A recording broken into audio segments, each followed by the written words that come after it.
दोस्तों, सबसे पहले तो आप सभी को नमस्कार। मैं धर्मराज प्रसाद। अभी पूरे विश्व की जो राजनीति मतलब जो जियो पॉलिटिक्स है ना, बहुत ही तेजी से बदल रहा है। जो ताकतवर देश है ना, वो अपनी चमक को धीरे धीरे खोते जा रहा है, और जो एक मध्यम देश है मतलब मीडियम जो कंट्री है, वो कुछ कंट्री गर्त की ओर जा रहे हैं, मतलब डूबते जा रहे हैं, और कुछ कंट्री एक ऊंचाइयों को प्राप्त करते जा रहे हैं। और जो ताकतवर देश और चमकदार देश है ना, उनकी चमक को प्राप्त करते जा रहे हैं। मतलब आसान भाषा में बोले तो ताकतवर देशों को रिप्लेस करके उनके जगह खुद को स्थापित करते जा रहे हैं। और इसी बदलते हुए जो विश्व राजनीति के परिप्रेक्ष्य में हमारे देश के प्रधानमंत्री नरेंद्र मोदी जी का INS विक्रांत के ऊपर यात्रा है, और खास करके इस बार अपनी 12वीं दिवाली सीधे INS विक्रांत के साथ मनाने का उनका निर्णय है। दोस्तों, सबसे पहले आप लोगों को बता दूं कि हमारे देश के प्रधानमंत्री नरेंद्र मोदी जी ये जब से प्रधानमंत्री बने हैं तब से एक बार भी अपनी दिवाली अपने घर के सदस्यों के साथ नहीं मनाया। वो हमेशा सैनिकों के साथ अपनी दिवाली मनाते हैं। क्यों? क्योंकि उन्हें वो मैसेज देते हैं कि आप भले अपने घर से दूर हो, लेकिन मैं खुद अपने घर से दूर हूं, और हम सब एक परिवार की तरह हैं। इससे देश के सैनिकों के अंदर देश के प्रति अपनापन आता है, और देश के सैनिकों का साहस और विश्वास बहुत बढ़ता है, अंदर से भी और बाहर से भी। और इस बार प्रधानमंत्री नरेंद्र मोदी जी इसी परंपरा को आगे बढ़ाते हुए इस बार जो थल सेना की जगह पर जल सेना के सैनिकों के साथ मनाने का निर्णय किए हैं। अब यहां ध्यान देने वाली बात यह है कि INS विक्रांत है क्या। सबसे पहले आप INS विक्रांत को समझ लीजिए क्या होता है। INS विक्रांत जो है ना, 1971 में भारत और पाकिस्तान की लड़ाई में ना बहुत बड़ी भूमिका निभाया था। यही लड़ाई ऐसा था ना कि भारत की उस वक्त स्थिति आज की तरह मजबूत नहीं थी। आज उस दिन जो भारत था, उस वक्त भारत की स्थिति बहुत मामले में कमजोर थे। कई देश भारत के पीछे पड़े थे, लेकिन उसके बावजूद भी INS विक्रांत की वजह से भारत ने पाकिस्तान के ऊपर विजय प्राप्त की। मतलब बहुत बड़ा इसका रोल था। और उसके बाद हर चीज का एक सर्विस टाइम होता है। 1997 में भारत सरकार के द्वारा इसे रिटायर कर दिया गया, लेकिन इसकी कमी हमेशा खलती गई। इसीलिए फिर से नया INS विक्रांत बनाया गया, जो एक नई टेक्नोलॉजी के साथ, नए डिजाइनेशन के साथ, और इसको भारत के केरल राज्य के कोच्चि में बनाया गया, और इसको 2022 में समुद्र में स्थापित फिर से पहले की प्रहरी के तौर पर कर दिया गया। दोस्तों, अगर फीचर की बात करें तो ये 4,500 टन इसका वजन है, और लगभग 66 मीटर लंबा और 26 मीटर चौड़ा है। दोस्तों, ये लंबाई और चौड़ाई के जो नंबर है उसमें तो आगे पीछे हो सकते हैं। तो इसके बाद में जो INS विक्रांत है, इसके ऊपर नरेंद्र मोदी जो यात्रा किए हैं, वो कोई पहली यात्रा नहीं है, लेकिन बहुत मामलों में ये एक अलग और खास यात्रा है। हालांकि इसके पहले INS विक्रांत के ऊपर जवाहरलाल नेहरू और राजीव गांधी भी यात्रा कर चुके हैं, लेकिन उनकी जो यात्रा थी ना, वो केवल एक पिकनिक मनाने जैसा था, केवल एक समुद्र की सैर जैसा था। आप इन चित्र में देख सकते हैं किस टाइप की पहले यात्रा होती थी, लेकिन अभी प्रधानमंत्री नरेंद्र मोदी जी का यात्रा किस टाइप का और क्या मैसेज के लिए है, ये भी देख लीजिए। दोस्तों, आप लोगों को मैं बता रहा हूं कि अभी भारत में ऑपरेशन जो सिंदूर है उसका 2.0 कभी भी शुरू हो सकता है, और हमारे देश के पहले CDS है, वो बिपिन रावत ने ये बात कहा था कि हमारे देश के ऊपर जो लड़ाई है ना, आने वाले समय में सब लोग दो मोर्चे में, पूरा विश्व एक कहता था कि हमारा जो भारत देश को लड़ाई दो मोर्चे पर लड़ना है, एक पाकिस्तान और एक चाइना। लेकिन हमारे पहले CDS जो बहुत मामलों में देश की सुरक्षा को लेकर बहुत सारे सुरक्षा कवच प्रदान किए हैं, वो अभी इस दुनिया में नहीं है। तो विपिन रावत का एक कहना था ना कि हम लोग को लड़ाई 2.5 मोर्चे पर लड़ना पड़ेगा, एक चाइना, एक पाकिस्तान, और आधा मोर्चा हमारे देश में छुपे हुए देश के गद्दार जो देश के विरोध में बातें करते हैं और काम करते हैं। और ये सब बात पूरे विश्व में चलती थी, लेकिन एक भारत है, भारत समय के साथ अब बहुत हद तक परिवर्तन कर लिया है। दो मोर्चा पाकिस्तान और चीन को तो अपने जगह पर खड़ा कर दिया, और जो आधा मोर्चा है ना, इस पर भी बहुत ज्यादा भारत नकेल कस रहा है, और धीरे धीरे इस पर विजय प्राप्त कर लेगी। लेकिन देश की जनता ये आधे की मोर्चे की जो लड़ाई जो देश के अंदर छिपे हुए हैं, उनको भी बहुत अच्छे से मजे चखा रही है। अब मैं बात करूंगा पाकिस्तान की। अब पाकिस्तान को लेकर तो कुछ बोला नहीं गया, लेकिन इस वक्त पाकिस्तान 2 मोर्चा में 2.5 मोर्चा नहीं, अनेक मोर्चे पर लड़ाई लड़ रहा है। और पाकिस्तान ने बहुत बड़ी गलती एक कर दी कि इस बार अफगानिस्तान के राजधानी काबुल पर हमला किया।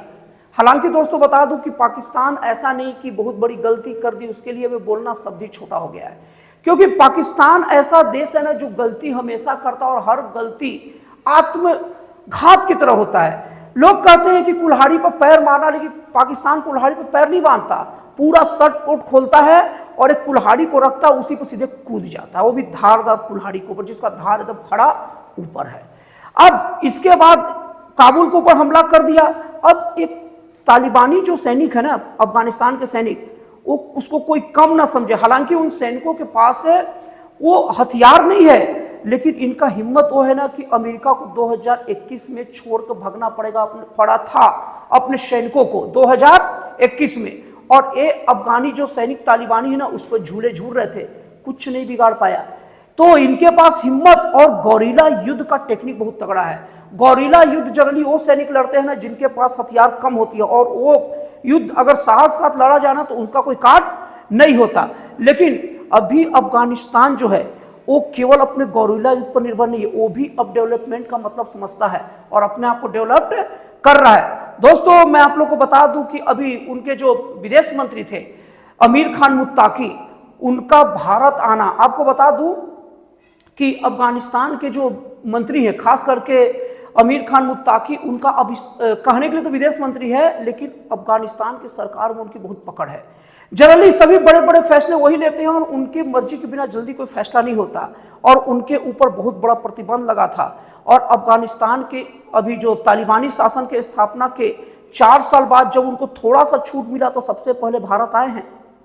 क्यों आए हैं भारत, लोगों को समझ में भी नहीं आ रहा है। मैं आप लोगों को बता रहा हूं क्यों आए हैं भारत, क्योंकि मुत्ताकी जानते हैं कि हमारे देश के सैनिक बहुत बहादुर है, गोरिल्ला युद्ध में लड़ते तो है, लेकिन दुनिया से लड़ने के लिए अमेरिका जैसा जमीन हड़पने वाला देश, आज भी अमेरिका काबुल के ऊपर और अफगानिस्तान का जो बगराम एयरपोर्ट जो बहुत तरीके से बहुत जरूरी है भारत के लिए, अन्य देशों के लिए, उसके ऊपर आंखें फिर से गड़ाए खड़ा है।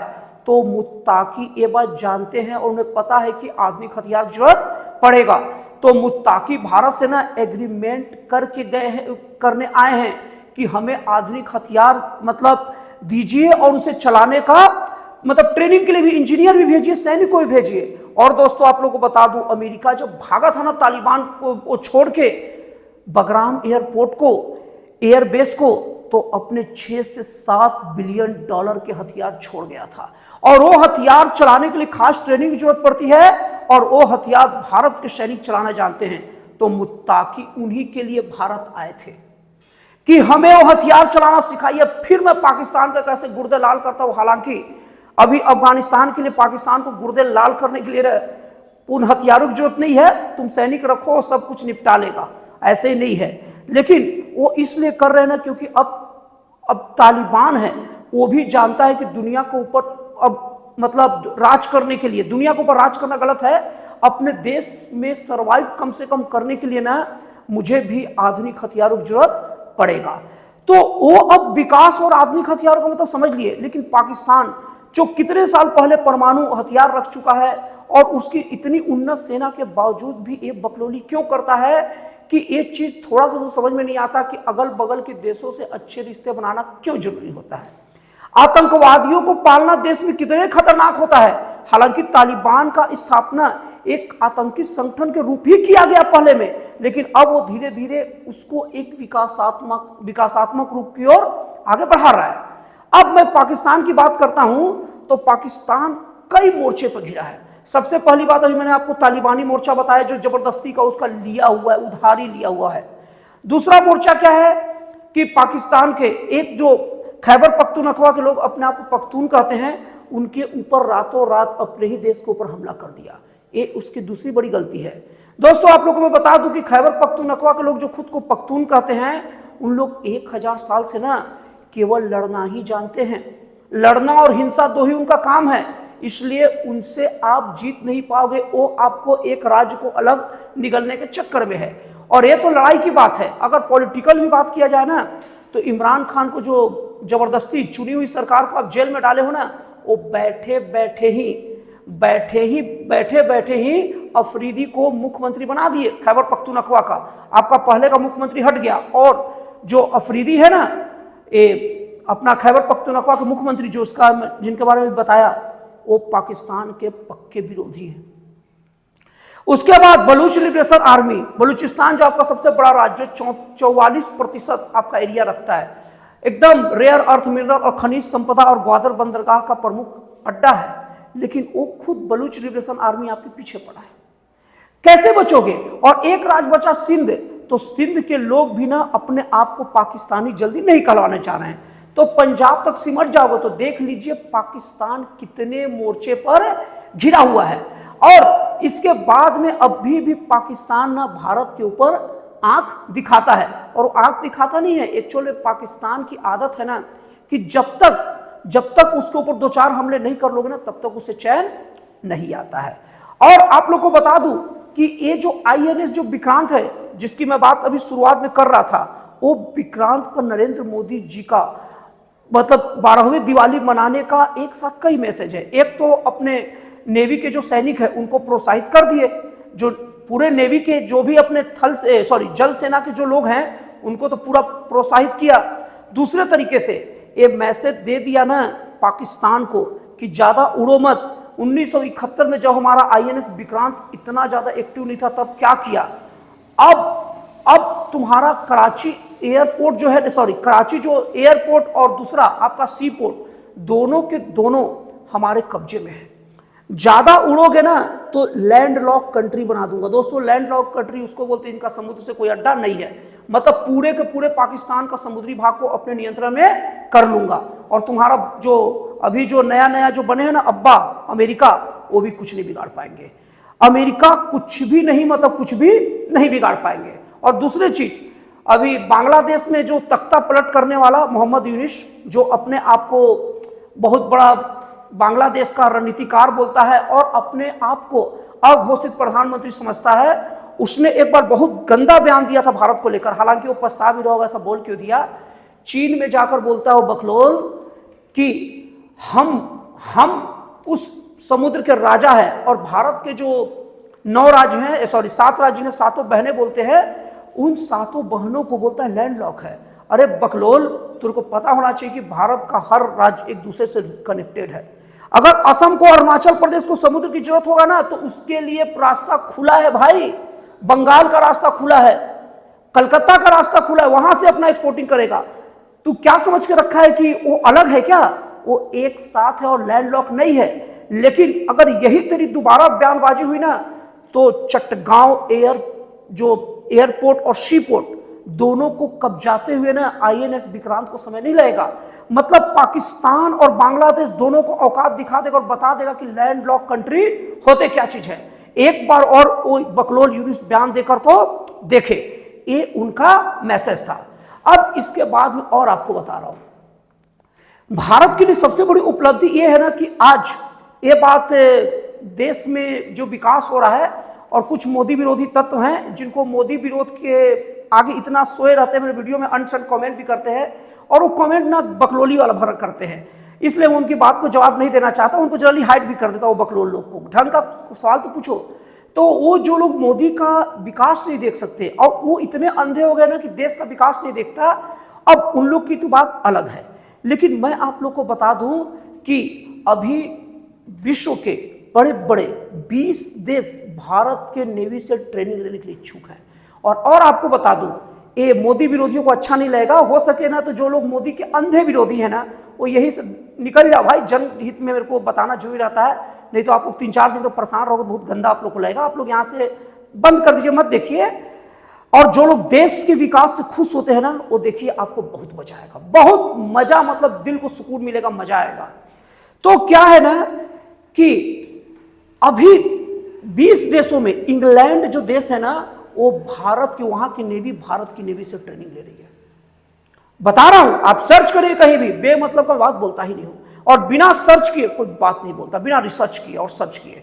और उसके बाद में आपको कोई ताजुब नहीं होगा ना कि बगराम एयरपोर्ट, जिसके लिए अमेरिका तड़फड़ाया है, मुझे बगराम एयरपोर्ट चाहिए, बगराम एयरपोर्ट जैसे उसका बाप का एयरपोर्ट है, जब चाहे आकर ले जाओ। भैया राजशाही खत्म हो गया यार। और तू अंग्रेजों वाला ना काम मत कर। जिस टाइम इंग्लैंड के लोग आए थे ना भारत को हड़पने और पूरे विश्व को, वो अब तू नहीं है, समय वो नहीं है।